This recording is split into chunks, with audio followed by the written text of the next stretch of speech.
राधे राधे दोस्तों, जय श्री कृष्णा। आज हम श्रीमद् भागवत गीता के दूसरे अध्याय के 47वें श्लोक का आनंद लेते हैं। कर्मणि एव अधिकारः ते मा फलेषु कदाचन मा कर्मफल हेतु भूमा ते संगस्तु अकर्मणि।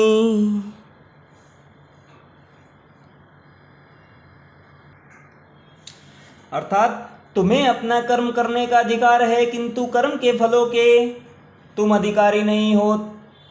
तुमने तो कभी अपने आप को अपने कर्मों के फलों का कारण मानो, न ही कर्म न करने में कभी आसक्त हो। तात्पर्य जानेंगे। यहाँ पर 3 विचारणीय बातें हैं। कर्म, स्वधर्म, विकर्म तथा अकर्म। कर्म वे कार्य हैं जिनका आदेश प्रकृति के गुणों के रूप में प्राप्त किया जाता है। अधिकारी की संपत्ति के बिना किए गए कर्म विकर्म कहलाते हैं, और अकर्म का अर्थ है अपने कर्मों को न करना। भगवान ने अर्जुन को उपदेश दिया है कि वह निष्क्रिय न हो, अपितु फल के प्रति आसक्त हुए बिना अपना कर्म करे। कर्म फल के प्रति आसक्त रहने वाला भी कर्म का कारण है। इस तरह वह ऐसे कर्म फलों का भोक्ता होता है। जहाँ तक निर्धारित कर्मों का संबंध है, वे 3 उप श्रेणियों के हो सकते हैं, यथा नित्य कर्म, आपातकालीन कर्म तथा इच्छित कर्म। नित्य कर्म फल की इच्छा बिना शास्त्रों के निर्देशानुसार सतोगुण में रहकर किए जाते हैं। फल युक्त कर्म बंधन के कारण बनते हैं, अतः ऐसे कर्म अशुभ हैं। हर व्यक्ति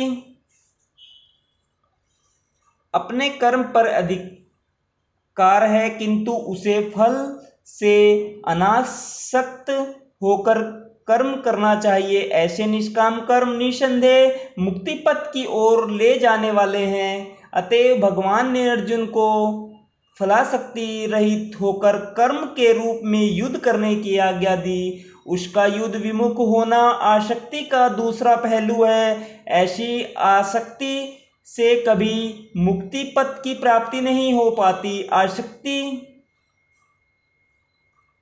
चाहे स्वीकारात्मक हो या विषेधात्मक, वह बंधन का कारण है। अकर्म पाप में है, अतः कर्तव्य के रूप में युद्ध करना ही अर्जुन के लिए मुक्ति का एकमात्र कल्याणकारी मार्ग था।